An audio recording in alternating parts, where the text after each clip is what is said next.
Pemirsa, masih bersama saya Syifa Aulia dalam Berita Kaltim hari ini. Kembali kami sampaikan 3 berita utama Kaltim hari ini. Tim gabungan di Tarakan, Kalimantan Utara meringkus penyelundup 23 kg sabu-sabu asal Malaysia.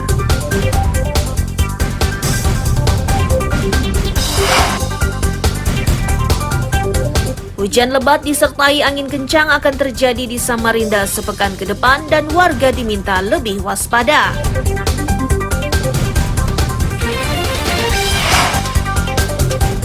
Lomba layang-layang khas Bone berlangsung di Muara Badak Kukar dengan diikuti ratusan peserta dari berbagai daerah.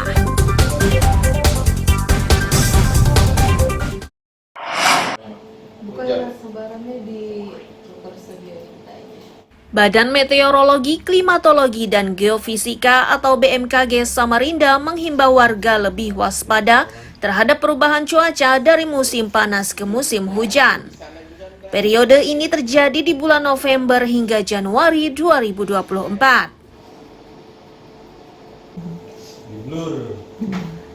Prakirawan BMKG Yuni Duyanti menyatakan, di 10 hari pertama perubahan iklim curah hujannya belum merata. Namun periode berikutnya curah hujannya meningkat dan merata, namun masih dalam kategori rendah dan sedang. Puncak musim hujan ini terjadi di bulan Januari 2024.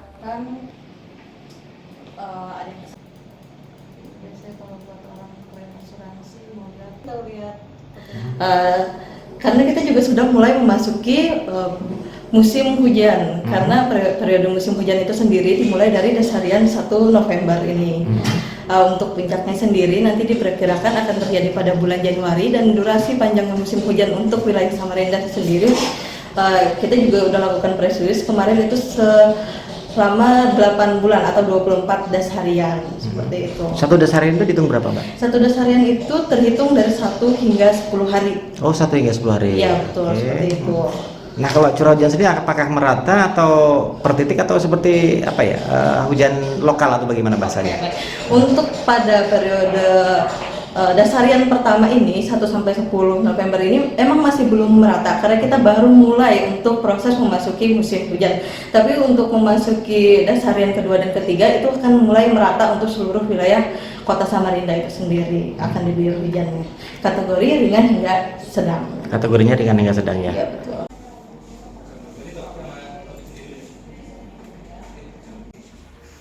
Mengantisipasi perubahan iklim tersebut, BMKG menghimbau masyarakat lebih waspada. Amir Hamzah dan Iswanto melaporkan dari Samarinda.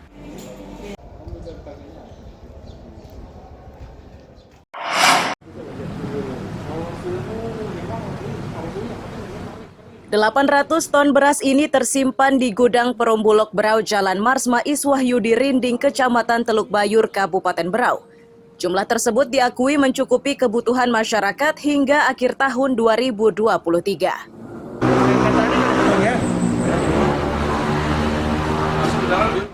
Rencana pemerintah mengimpor 1,5 juta ton beras membuat Bulog Berau gembira, meski jumlah yang akan dibagikan ke masing-masing bulog belum diketahui. Perumbulok merasa senang karena beras impor lebih disukai lantaran harganya lebih murah.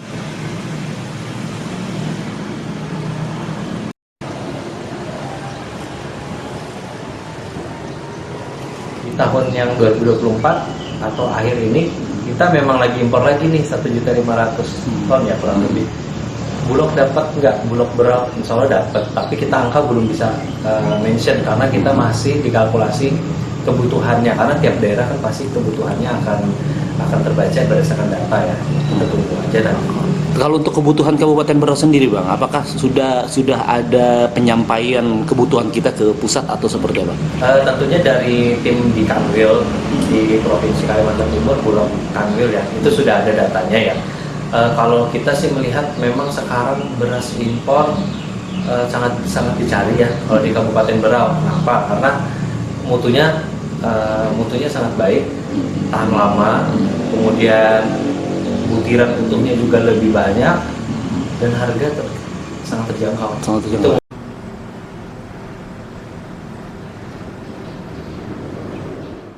Tambahan pasokan beras impor ini diharapkan mampu mempengaruhi harga beras lokal yang cenderung meningkat akhir-akhir ini. Amir Hamzah dan Miko Gusti melaporkan dari Kabupaten Berau.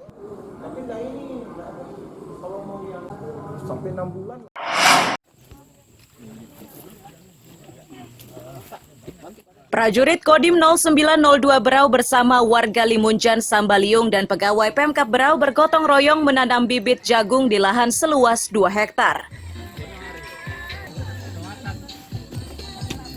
Komandan Kodim 0902 Berau Letkol Infantri Doni Fatra menyatakan mereka turun tangan atas perintah Kepala Staf Angkatan Darat. Ini mereka lakukan untuk memberi semangat kepada petani sekaligus strategi menjaga ketahanan pangan.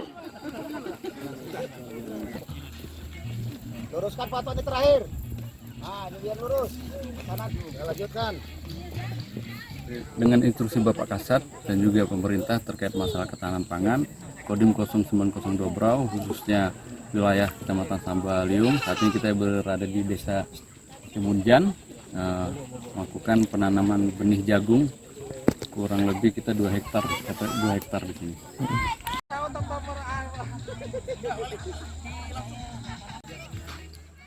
Sekretaris Daerah Kabupaten Berau Muhammad Said menyatakan potensi pengembangan pertanian masih terbuka karena lahan yang bisa digarap masih sangat luas.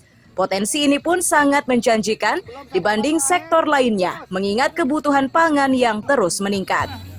Yang ujung-ujung sampai patah terakhir.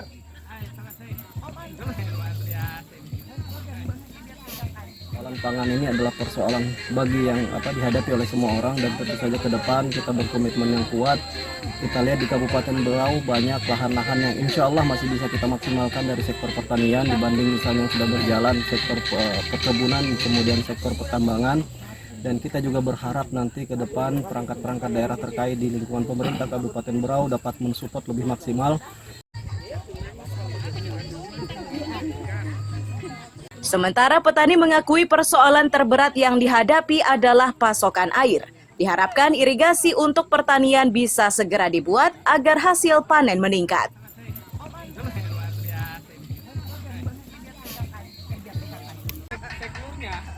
Sampai habis pokoknya Pak. Namanya itu lapangan kita ini harus diperbaiki Pak. Harus diperbaiki Pak ya? Iya. Dengan kekurangan air sebenarnya kita di sini Pak. Keluhannya apa aja Pak selain kekurangan air? Pak, air. Airnya Pak ya? Tidak ada air. Makanya kita tanam jagung karena tidak ada air.